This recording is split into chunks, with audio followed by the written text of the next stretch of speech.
मोहित ने अपने परिवार से लड़कर आकांक्षा के साथ लव मैरिज की थी और दोनों एक दूसरे के साथ रह रहे थे, लेकिन आकांक्षा बराबर सद्दाम को वीडियो कॉल पर सद्दाम से बातचीत करती थी, सद्दाम से मिलने जाती थी और उसके बाद शोएब से भी मिलने जाती थी। और यहाँ तक कि जो आकांक्षा के पास उसकी बच्ची थी वो शोएब की थी, शोएब से ही पैदा हुई थी।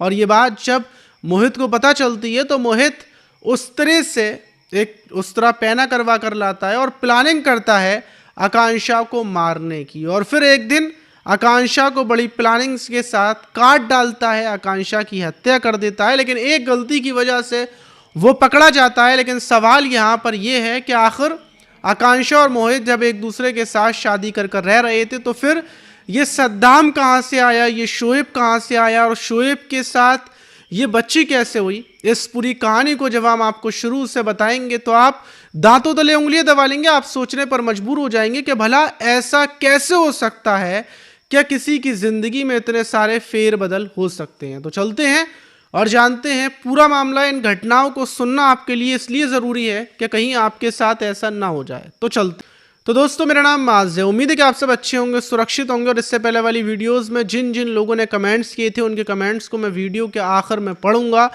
तो अगर आपने कोई कमेंट नहीं किया है तो जल्दी से नीचे जाएं, कमेंट्स कर दें, अपना नाम लिख दें, कब से आप मेरी वीडियो को देख रहे हैं ये लिख दें, फिर आपके भी कमेंट्स को पढ़ूंगा, आपका नाम लूंगा, तो जल्दी से जाकर लिख दें। तो आज की जो घटना है वो उत्तर प्रदेश के मुरादाबाद की है और मुरादाबाद का एक भोजपुर थाना है और उसी थाने के अंतर्गत एक रोड आता है जहांगीरपुर रोड।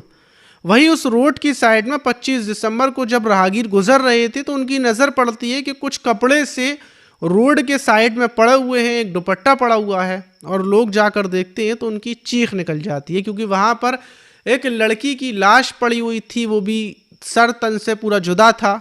फौरन भोजपुर थाने को सूचना दी जाती है, पुलिस मौके पर पहुंचती है, लाश को उठाती है, पोस्टमार्टम के लिए भेज देती है। लड़की की उम्र जो थी उसकी होगी 30 या 32 साल और गले को काट दिया गया था। लाश देखकर लग रहा था कि यहाँ पर लड़की को लाया गया है और फिर हत्या की गई है।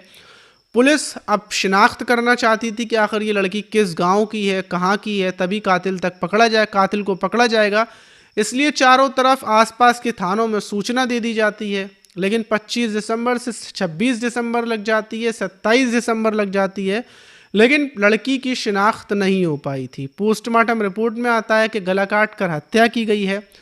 पुलिस शिनाख्त में लगी हुई थी, कुछ पता नहीं था। लेकिन उसी बीच भोजपुर थाने में 27 दिसंबर की शाम एक लड़की आती है और जो कोतवाल साहब थे उनसे मिलती है और उनको फ़ोटो दिखाती है। फ़ोटो उसी लड़की का था जिसकी शिनाख्त करने में पुलिस लगी हुई थी और फ़ोटो दिखाकर बोलती है कि सर ये जो लड़की है इसको मैं पहचानती हूँ, इसके हाथ पर जो टैटू बना हुआ है ये टैटू मेरी बहन के हाथ पर बना हुआ था और ये मेरी बहन की डेड बॉडी है। मैं उत्तराखंड से आई हूँ और मेरी बहन का नाम आकांक्षा था जो यहीं पर रहती थी और जो मैं आई हूँ वो उत्तराखंड के काशीपुर ज़िले से आई हूँ, वहाँ की रहने वाली हूँ। अब पुलिस को शिनाख्त हो चुकी थी कि लड़की का नाम आकांक्षा है। अब जब पुलिस पूछती है कि आखिर तुम्हारी बहन कहाँ रहती थी, किसके ऊपर तुम्हें शक है, यहाँ पर क्या करती थी, तो जो बहन थी आदिति वो बताती है कि मेरी बहन आकांक्षा मोहित नाम के लड़के के साथ यहीं पर जो केशवपुर कॉलोनी है, न्यू केशवपुर कॉलोनी है, वहाँ पर रहती थी। और जब मैंने सोशल मीडिया पर ये फ़ोटो देखा आकांक्षा नाम का तो डायरेक्टली मैं वहाँ से निकली और अपनी बहन के घर पर पहुँची थी और वहाँ पर ताला पड़ा हुआ था। जब मैंने मकान मालिक से पूछा कि मेरी बहन कहाँ है तो मकान मालिक ने बताया है कि मोहित के साथ बाइक पर आकांक्षा निकली थी 25 दिसंबर को और उसके बाद वो लौट कर नहीं आई है और ना ही मोहित आया है। अब पुलिस को इतना पता चलता है, फ़ौरन पुलिस आनन फानन में मोहित की लोकेशन को ट्रेस करती है, मोहित के बारे में पता करती है कि मोहित कहाँ पर है और मोहित का जो मुरादाबाद में घर था वहाँ से मोहित को गिरफ्तार कर लिया जाता है। मोहित से पूछताछ की जाती है कि तुम्हारी जो प्रेमिका है आकांक्षा जिसके साथ तुम लिव इन में रह रहे थे वो कहाँ है, और सब कुछ जब सख्ती से पूछताछ की जाती है तो जो मोहित था वो बताता है कि मैंने अपनी प्रेमिका आकांक्षा की हत्या कर दी और वो तो मेरी पत्नी भी थी, मैंने उससे शादी की थी। पहले तो मोहित टूटने को तैयार नहीं था लेकिन पुलिस ने जब सख्ती की तो वो टूट गया और वो बताता है कि मैं उस दिन 25 दिसंबर को आकांक्षा को वहाँ पर ले गया था, उस्तरा लाया था खरीद कर, प्लानिंग से मैंने आकांक्षा की गला काट कर हत्या कर दी। अब पुलिस ये पूछती है कि जब तुम उससे प्यार करते थे तो तुमने गला काट कर हत्या क्यों की, क्या वजह है? तो मोहित शुरू से कहानी बताता है। मोहित बताता है कि आज से लगभग 3 साल पहले मैं यहीं पर, ये जो मुरादाबाद है था, और एक किराए के मकान में रहता था। उसी किराए के मकान में एक शख्स और आ गया था रहने के लिए, जिसका नाम शादाब था, और शादाब आकांक्षा के साथ में आया था। इन लोगों की एक बच्ची भी थी और ये लोग साथ में रहते थे। लेकिन जो शादाब था वो महीनों महीनों के लिए बाहर रहता था, दिल्ली की एक होटल में काम करता था, और यहाँ पर आकांक्षा अकेली रहती थी। और उसी बीच आकांक्षा के साथ मेरी प्रेम कहानी हो जाती है। मैं आकांक्षा से संबंध बनाता हूँ, अब आकांक्षा के साथ रहने लगता हूँ, क्योंकि उसका पति शादाब तो बिल्कुल आता नहीं था।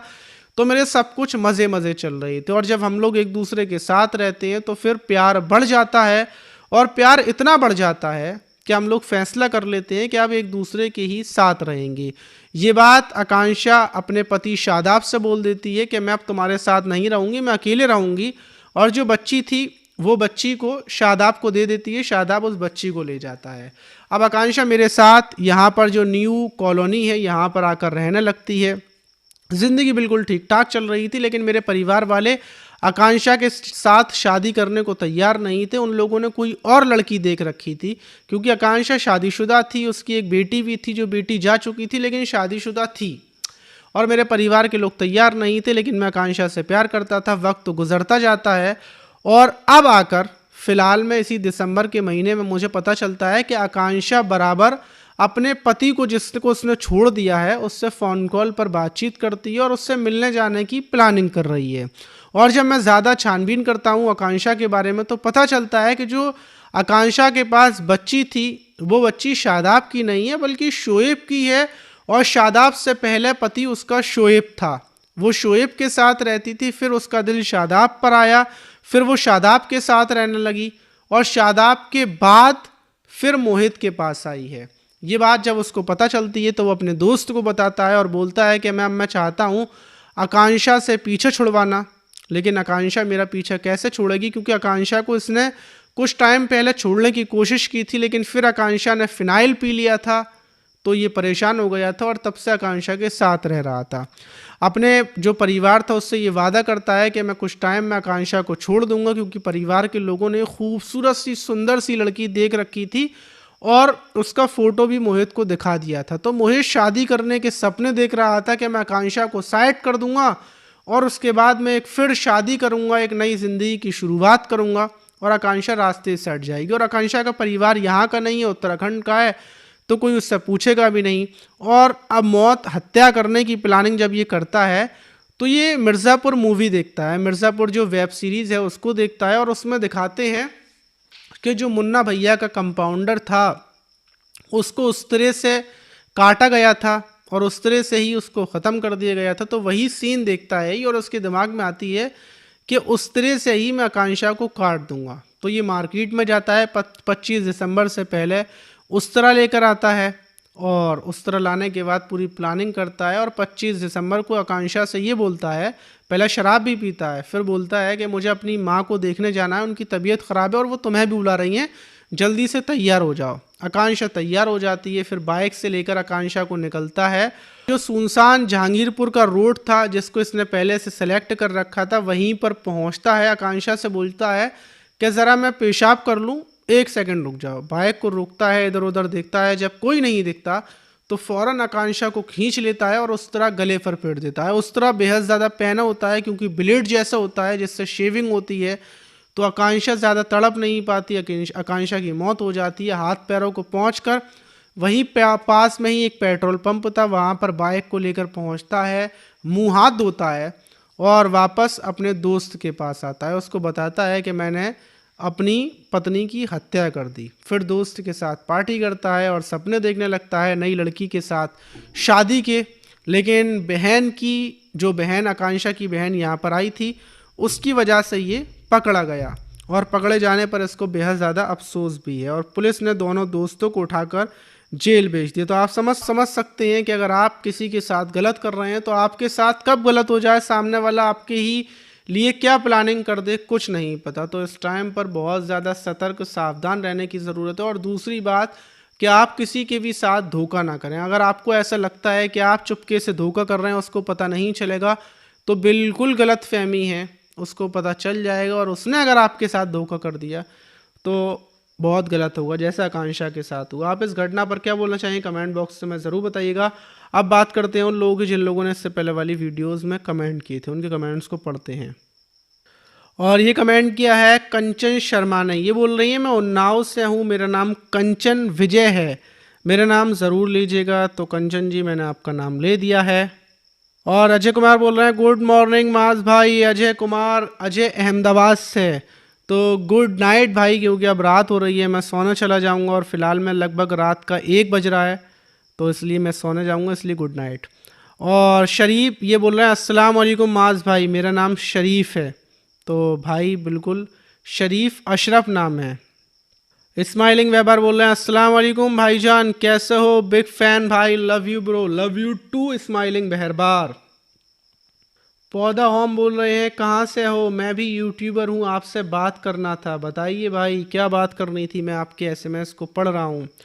और जुल्फ़िकार बोल रहे हैं भाई, बोल रहे हैं अस्सलाम वालेकुम आज भाई, मेरा नाम जुल्फ़िकार अली है, उत्तर प्रदेश सुल्तानपुर दिल्ली से स्नैप की वीडियो देखता हूँ और मेरे काफ़ी मैसेज को आपने इग्नोर किया है, लड़की की माँ ने जो किया अच्छा किया। भाई मैंने आपके एसएमएस को तो इग्नोर नहीं किया है, लेकिन अगर आपको मुझसे बात करनी है तो इंस्टाग्राम पर आ सकते हैं। इंस्टाग्राम आईडी है मेरी MAAZSID सिड, तो ये मेरी इंस्टाग्राम आईडी है। और रेहान मलिक बोल रहा है अस्सलाम वालेकुम भाईजान वरहमतुल्लाहि वबरकातुहू। वालेकुम अस्सलाम रेहान भाई, और बताइए कैसे हो, ज़िंदगी कैसी चल रही है आपकी। और अर्जुन कुमार बोल रहा है मेरा नाम अर्जुन कुमार है भाई, मैं आपका वीडियोस देखता हूँ, भगवान आपको सुखी रखे, हमेशा सलामत रखे। शुक्रिया भाई। अजय कुमार भाई शायद आप फ़िरोज़ाबाद से हैं, क्योंकि आपके नाम के आगे फ़िरोज़ाबाद है, और फ़िरोज़ाबाद से मैं भी हूँ। और अरशद भाई बोल रहा है अस्सलाम वालेकुम माज भाई, मैं आपका बहुत दिनों से वीडियो देख रहा हूँ और बहुत कुछ सीखने को मिलता है। मेरा नाम नहीं लिया है आपने, जरीना खातून है, ये मोबाइल मेरे बेटे अरशद का है। अच्छा, तो आपका आपके बेटे अरशद का मोबाइल है ये। और अंजलि राज बोल रहे हैं good night sir, from Anjali Raj Nainital. Good night Anjali ji, और नैनीताल के क्या हाल हैं बताइए, हम लोग घूमने के लिए आए या नहीं आए। और इमरान अंसारी बोल रहे हैं कि भाई मेरा नाम इमरान है, तो भाई मैंने आपका भी नाम ले दिया है। तो फिलहाल मैं ये वो कमेंट तो इससे पहले वाली वीडियोस में लोगों ने किए, अगर आप चाहते हैं मैं आपके कमेंट्स को लूँ, आपके कमेंट्स को पढूं, आपका नाम लूँ, तो जल्दी से नीचे जाएँ, एक कमेंट्स कर दें। मिलते हैं किसी और वीडियो में, जब तक के लिए अपना ख्याल रखें।